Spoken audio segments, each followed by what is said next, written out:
And so that's going to be something that we're going to maintain our commitment to high standards and academic performance, but we're going to do it in a way that's really going to provide meaningful feedback for teachers and parents. It's going to help students, and this is something that we funded fully, and we're going to be able to do. So this year is the last year for the FSA in the state of Florida. I want to get beyond that.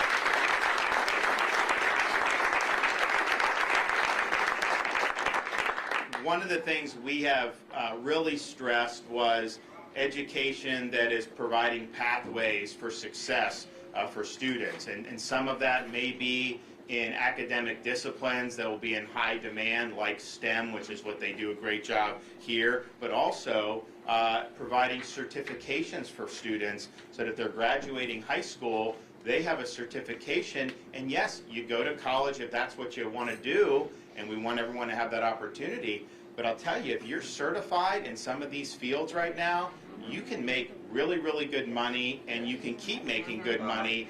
This is definitely a job market that you want to be in if you have certain skills. And so we want to make sure students know that, they're equipped, and then they can make the best decisions for themselves. But if you look at what we've done in Florida, they've done a great job in a lot of places down here in South Florida of graduating kids. Yes, they get the high school diploma, but then they also have another certification, which really makes a difference. We just were in, when we did the FSA, the bill signing for progress monitoring in St. Pete, we were at a high school, St. Pete College runs a high school where they graduate not just with a high school diploma, but with an AA degree as well.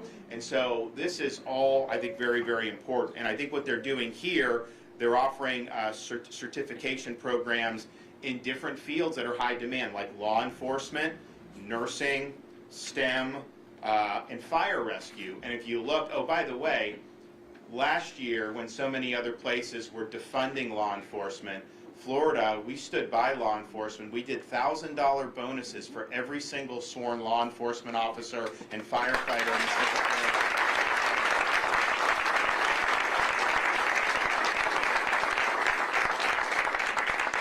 And I'm happy to report in the budget that passed the legislature, at my request, we are going to do it again. $1,000 bonuses for the second year in a row for every single person that's wearing the uniform.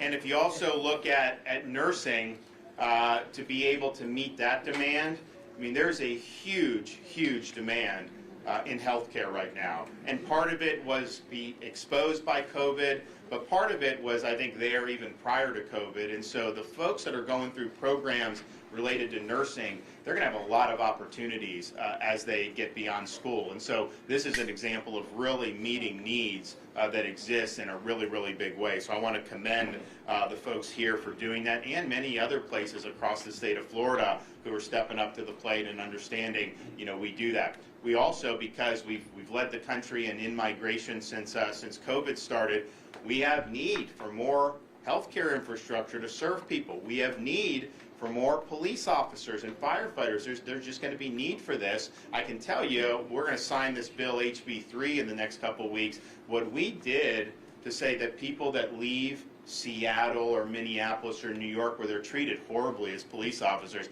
if you come to Florida and you're qualified, you take a position, you're getting a $5,000 signing bonus. That is going to be the law in the state of Florida. I tell you, you're going to have a flood of people in law enforcement that are going to do whatever they can to come down to Florida. And think about it.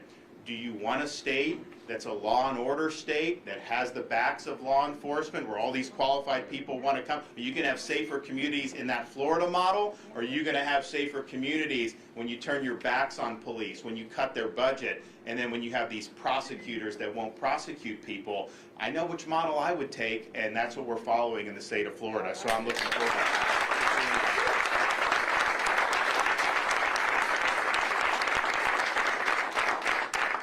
So today's announcement really builds off a lot of the things that we've talked about, a lot of the things that we've done in Florida. We are able and proud to announce an additional $289 million for programs that will improve student achievement and close learning gaps. And this money includes the following: $105 million for after-school weekend and summer learning camps that will help struggling students catch up. And it can be done, you know, in the summer, this summer coming up, but it also could be done now. You don't have to spend it right away. $47 million to purchase curriculum in line with Florida's new standards in English, math, civics, and Holocaust education.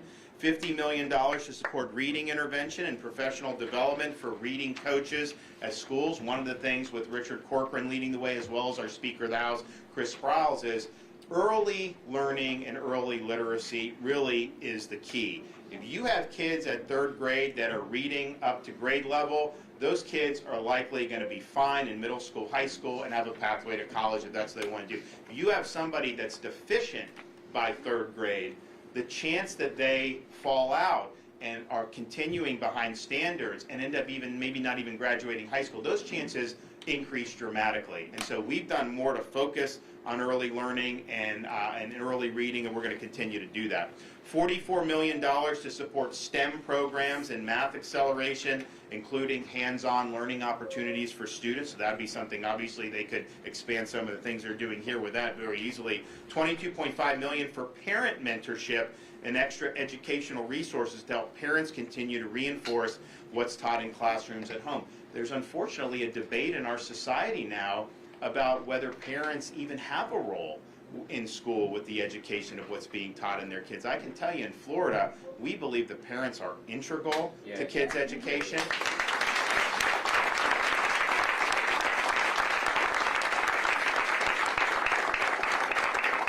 We think they have every right to know what's going on in school and to be you know, very, very important part of their kids' education. And so that money will be able to provide resources for parents, particularly as we start getting into progress monitoring. You're going to be in a situation where there'll be an assessment in the fall now, and you're going to get those results back within 2 weeks. So now you do the FSA, you do it at the end of the year, you get the results, you know, kind of far into the summer. You have no ability to remediate because the school year's already over. Now you're going to get that. The teacher's going to get feedback within a week. The parents are going to get feedback within 2 weeks, and then they can really work to help remediate any deficiencies with the students. And so, but the parents' role is very, very important, and we're happy to be able to put resources towards that. And then finally, $5 million to help establish regional mental health resiliency teams to support districts with delivering services to students. And my wife, the First Lady, has worked very hard on resiliency in our schools. It's something that's been overlooked by our society in the past. You know, we think it's something we got to tackle head on. Now, I will say, in Florida, because we actually had kids in school, our kids are much better off than in some of these other states where they lock them out of school.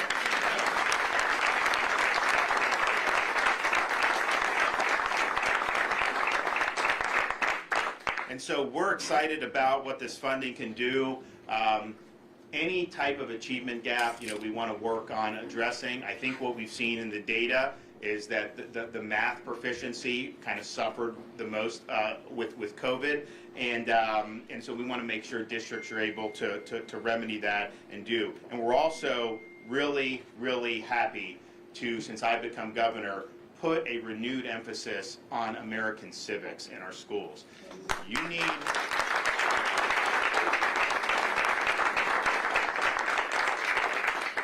What I tell people is, and this is a great example, they're preparing students to do a variety of different things. You're going to have students that are going to go, they're going to be police officers, they're going to go into other types of skilled fields where they have vocational credentials. Some will go to university, some will go post-secondary, and all that is great, and there's a whole bunch of different ways where you can go to realize your dreams. But no matter what you do, everyone that comes out of our school system in Florida is going to be called upon to exercise the duty of being an American citizen. And that means something. You need to understand what it means to be an American. You need to understand the founding principles and ideals that built this country. You need to understand our Constitution and our Bill of Rights and why the founders designed it the way they did. And you need to understand all the different people throughout the history of our country who have fought for freedom, and whether that's freedom in our country, overcoming injustice, or whether that's fighting people overseas like we did when we defeated Nazi Germany. People have been willing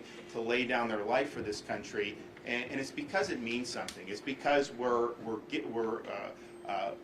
fortunate to be Americans. And I just think that every student that graduates from high school here needs to have that proper foundation and proper understanding. And so whether it's some of the things we've done for more training for teachers with bonuses attached to that, whether it's our civics and debate initiative, we've done more in the last 3 years than just about any other state, and we're going to continue to do it. So there's money in here that could also go to increasing civic literacy. And look, there's a lot of problems with our society, there's a lot of divisions, and I'm not saying this is the only thing, but if we all had a proper understanding and we all agreed kind of on the foundational ideals, I think it'd probably be much better, it'd be easier to agree on some of these other things, and so I think it's really important.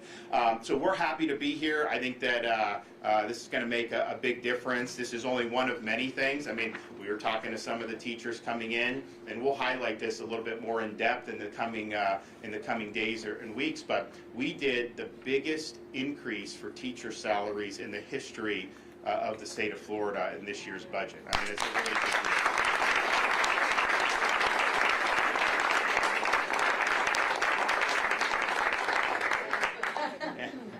And we've done much more, and we will talk about that, and we will be able to make sure that we get and so the teachers, the overall per pupil support highest in history, overall support highest, and they tell me that some enterprising legislators may have put $2.9 million in the budget for the Hialeah education. I don't know if that's true. I haven't looked at the budget.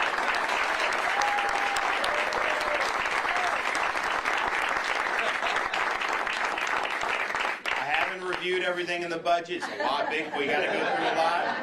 I don't know kind of how all things are shake out, but I don't know. What do you think? Should I approve the 2.9 million?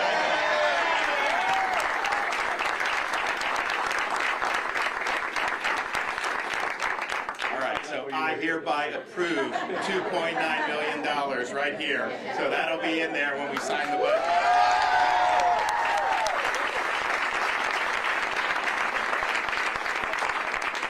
All right, well, I'm going to let some other folks come up and say a few things. And so let's have Principal Alvarez come up here and provide some remarks.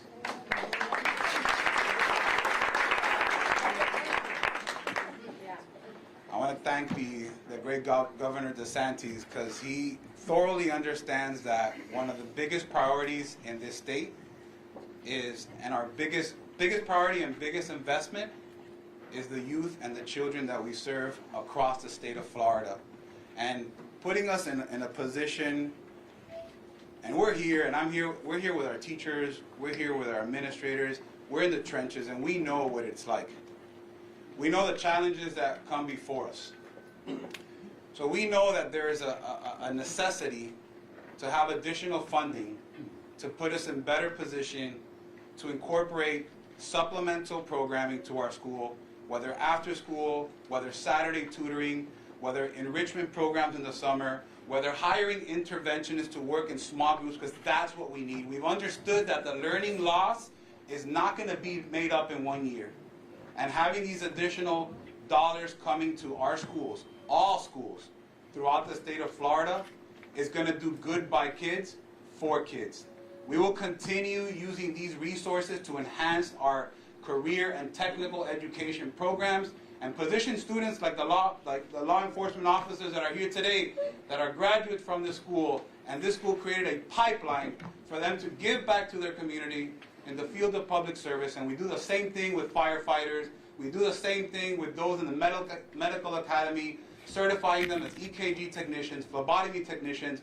We pave the way for those students that want to go into the film industry through our mass communications program, get certified in all the Adobes, and we teach them also through our academy pathways, the law piece as well.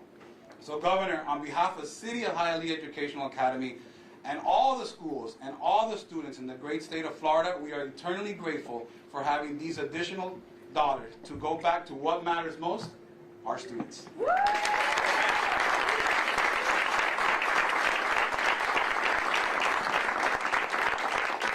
Where's Michael Pena?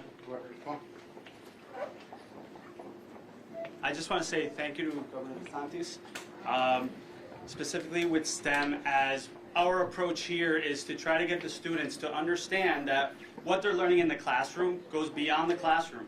That when they leave our classrooms, they don't think, why am I learning this? That they already know, and it prepares them for their future. STEM is something that personally and professionally has been something amazing for me. Not every student wants to go to college. Some of them want to go to trade schools, and that's what it's all about. And it's for their future. Thank you again, sir. Absolutely.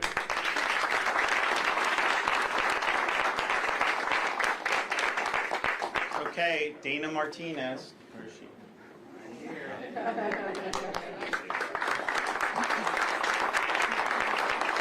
Thank you very much for inviting me.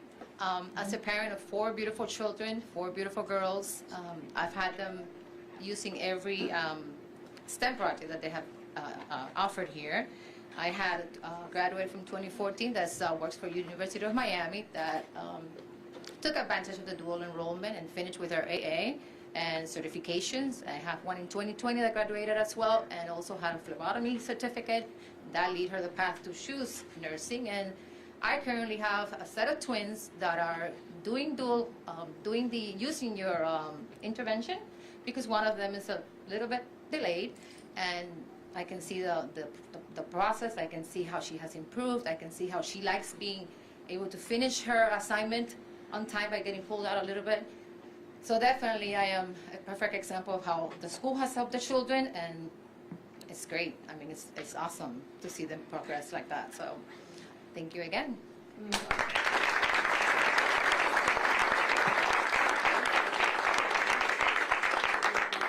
Okay, our Education Commissioner, Richard Corcoran, where's he at? Thank you. It's a pleasure to be here, and I do want to echo some of the comments. I think your principal said it well. You go back to the ancient Greeks, Romans, doesn't matter, Locke, Hobbes, or founding fathers, they all say something similar, and that is, if you want to see what the future of your country looks like, show me how you're educating your children. And it is.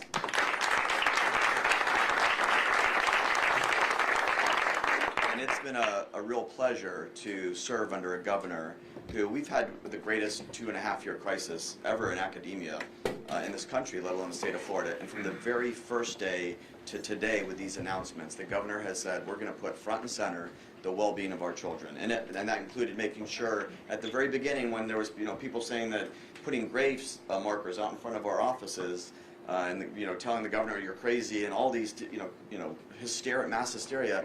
No, the governor made sure that every single child had a seat in a classroom to get face-to-face instruction, which is the best mode for that student.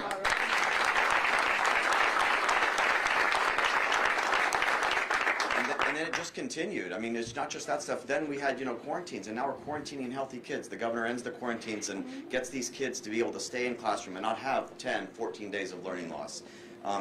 Removing the masks and the barriers and all those things that happen where students, especially in those primary grades, can't even see the expressions on their teachers' faces and get the interaction that's necessary for them to progress and have that well-balanced education. And then today, all of the stuff, even, we were the first state to do a summer learning loss with the initial CARES dollars, and now you see it continue, every single thing, building on that literacy, building on that learning loss. It's every time there's a crisis, it seems like we go backwards. And the governor said, no, with this crisis, despite all that's happening, we're going to find a way to move forward. We're going to find a way to have after-school programs year-round, summer intensive learning camps, supports for parents now. Parents are going to actually be able to partner and work with their teachers and doing those things necessary to get their children to be not back to where they were, but to go beyond where they were. And now we have, I call it a SEAL Team 6, but now we're going to have a SEAL Team 6 led by the governor and the First Lady of resiliency. They say, and I've heard the First Lady say something along the lines, that adversity is the doorway to greatness. And when we can have our kids understand that the last 2 years, yes, they've been difficult. Yes, we're going to have these preschool, after-school programs, during summer programs to get you back where you need to be and go beyond. But that adversity, overcoming that adversity, having that grit is a key component to that child being successful in this world. And so all of this is just a great celebration of putting children first in Florida. From day 1 to day 365, we will not rest until those children get that world-class education they deserve. Thank you.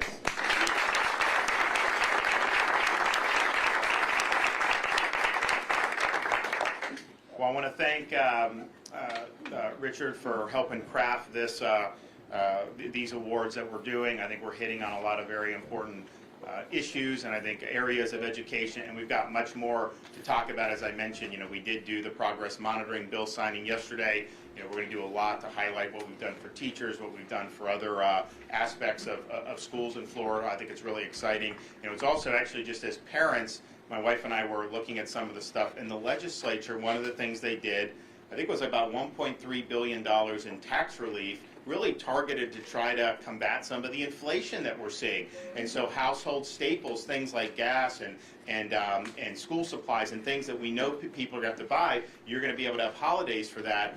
One of the things that was in there, and I have a 1-year-old daughter that's about to turn 2, is a tax holiday on diapers. And I can tell you,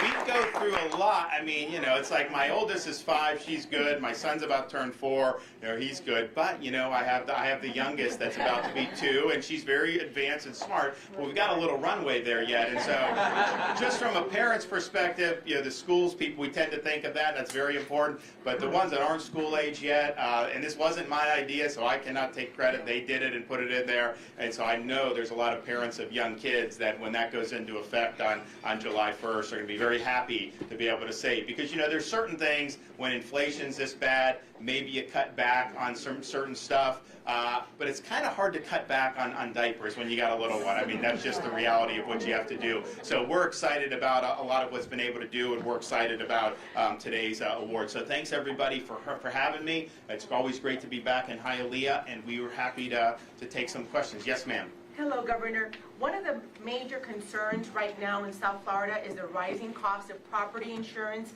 and rent. The Miami-Dade Commission approved legislation for notification of 60 days, but what can the state do? So here's what I would say. I mean, on the rent, I think in the budget there was, I think, hundreds of millions of dollars for assistance for people that, particularly with dislocations for COVID, and so that's in there. There's also, I think, fully funding for what we've promised for affordable housing. But if you look at what's happening, general inflation is causing all this stuff to go up. I mean, it's not like this is happening in a vacuum. You also have the CDC basically had a moratorium so that if people really didn't have to pay rent, and I'm not saying people here weren't, I mean, some may not have been, but what's happening is now all these people that own these properties are charging more to make up for what was there. Biden was warned about this. He was told that this was going to happen, and they had to take it all the way to the Supreme Court to be able to do. Then you also have the issue where there's a lot of demand to live in Florida. Rents are going up all across the country, but in a place like South Florida, this is kind of the center of the universe right now. We've never had a situation where so many people, when they're fed up for all the nonsense they're dealing with in other parts of the country, heck, even other parts of the world, the number one place they think to come now is South Florida, Miami. And so there's just a lot of demand. So we've provided a lot of support for those issues, and I think that will probably help some. I think you do just need to be able, in some of these local governments, they'll talk about, hey, the price of rent is going up, but then they don't let new construction happen the way they do. You have to increase the housing stock in the state of Florida. Some of that will be apartments and maybe more affordable. But we also need more single-family homes. I mean, there's families that want to come that are feeling this pinch too. So I think we did a lot in the budget that will go into effect. But I also think making sure that we're increasing supply. There's things that the state has been supportive of, and different communities in Florida have approached it a little bit differently. And you're right to do it, but if you're being very restrictive on this, it's hard to then turn around and say, oh, the costs are going up. I mean, you need to be able to expand that supply so that people have the ability to do it. But here's the thing. We warned about this Bidenflation last year. They came in and did this massive spending. The Fed has printed trillions and trillions of dollars. The biggest increase in the money supply that we've seen in quite some time.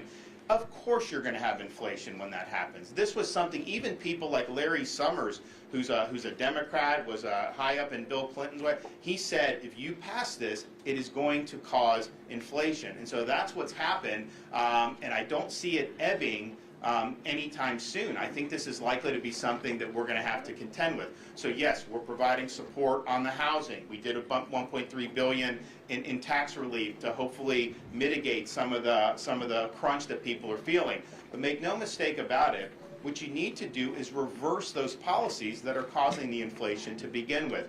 Why are we not producing more energy here in the United States? We have places, we have pipeline that could go. Natural gas, we have more, they don't do permits for that like they used to. Anwar, up in Alaska, there's more oil and gas up there than in Saudi Arabia. It's a massive, massive opportunity, and basically from the time Biden's come in, he said no, no, no. Well, of course that's going to cause, and it's not just fuel prices. When energy prices are going up the way they are, that permeates the entire economy. It's more important to transport, transport goods, create goods. Everything is permeated by that, and it helps contribute to rising prices. And so let's do what we can at the federal level to reverse some of the policies that have caused this, and let's try to give people relief throughout our economy. And if they did that, it would make a really significant difference. They have not shown an inclination to do that. What I can tell you this, though, you refuse to do energy in the United States, and then you're going to go down hat in hand to Maduro to try to beg for oil down there? No way. We're not going to accept that. Mr. Governor.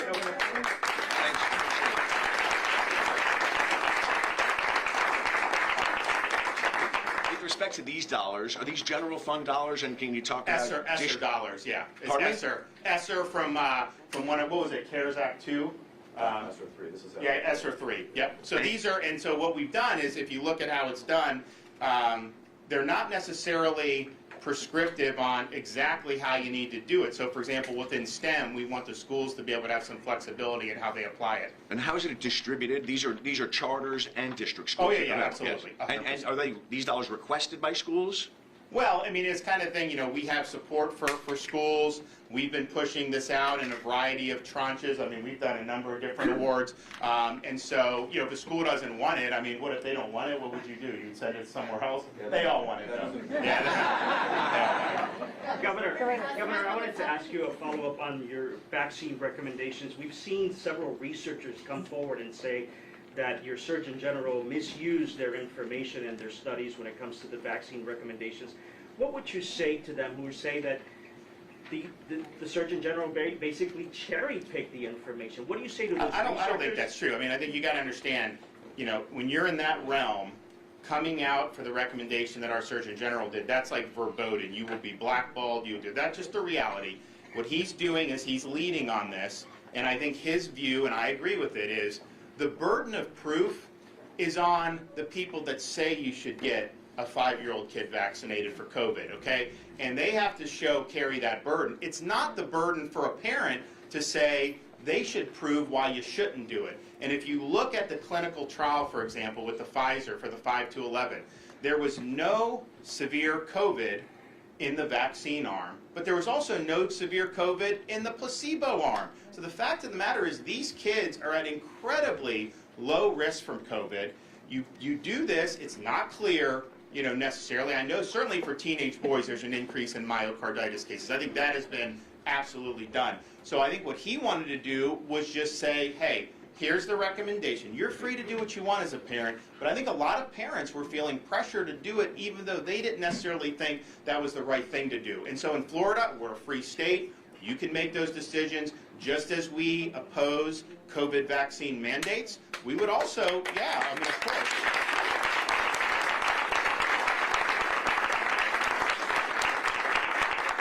But we also, if parents view the data and they want to make those decisions, but I can tell you this, throughout this whole time, Florida would do something, we would lead, whether it's having beaches open, kids in school, protecting businesses, no vaccine passports, protecting people's jobs so they didn't get fired over the vax. Every time we stepped up to lead, there'd be an outcry, you'd have people say you're not following the science, and then 6 to 12 months later, almost everybody else would do what Florida's doing. What you're seeing right now, you're seeing vaccine passports being repealed in different parts of the world and in different parts of the United States. Of course you should never have had that. You're not going to say your civil rights depend on your personal choice on something involving a shot. Well, how did it ever come to that? And I can tell you this, if Florida had not led on all those issues, it would have gotten much worse in this country.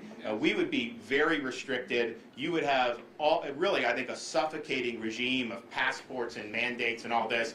But we held the line and we made sure that we showed the way. So I think what you'll see increasingly over the next year is you'll see more and more people come out and say, probably if you have a healthy 5 or 6-year-old kid, you probably don't need to be doing. Actually, if you look at how the FDA, when they debated this, most of those people that were contributing to that were saying, I'm torn on this because I feel if we approve it for 5 to 11-year-olds, it may be mandated in schools, and we think that's a bad idea. We think for high-risk kids, we want to make it available, but clearly for a parent of a healthy kid, and particularly many of these kids that have recovered from COVID, they were even saying that this was something there. So I think just in the next 6 to 12 months, you'll see more people move in his direction, and I think that that's just the reality. And so because you have this thing where people are saying, like, you're not a good parent unless you do the COVID for very young kids, and that's just not true. It really is your choice. Just understand what the data shows. I don't. There are similar cases. We encourage you to get that to us as soon as we can so we can investigate it just like this case. I want to thank all the investigators from both agencies who worked together on this case. It serves as a reminder that law enforcement agencies have good people doing difficult jobs to ensure the physical and online safety of our children. We will do whatever it takes to root out child exploitation in our community, no matter where that dark trail leads, even if it leads back to a police officer. It's always disappointing when we have an occasion when an officer has tarnished the badge, but it's heartening to know that we have so many more that are honoring their oath to protect and serve their communities, and that includes the officers from both agencies that work together on this investigation here. With that, I'll answer whatever questions I can, but I'm somewhat limited as to what I can say due to the ongoing nature of the investigation. We are open to the possibility. There will be vetoes in the budget. That's just the nature of it. I think when they did the budget conference, they probably agreed to certain spending to get it through, knowing that the governor would come in and maybe save the day on some of this stuff. And look, at the end of the day, we're fortunate because our economy's been very strong.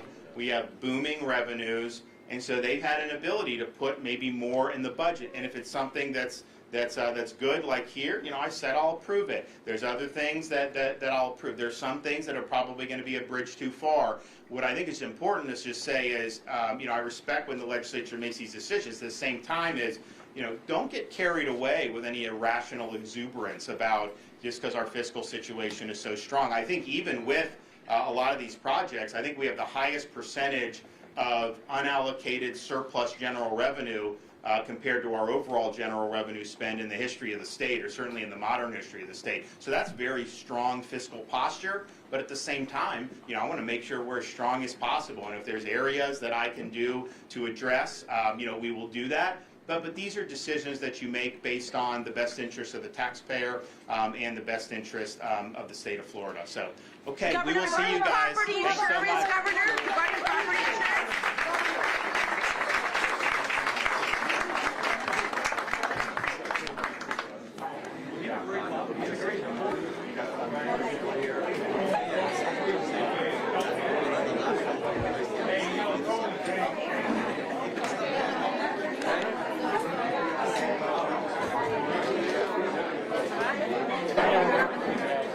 Sure.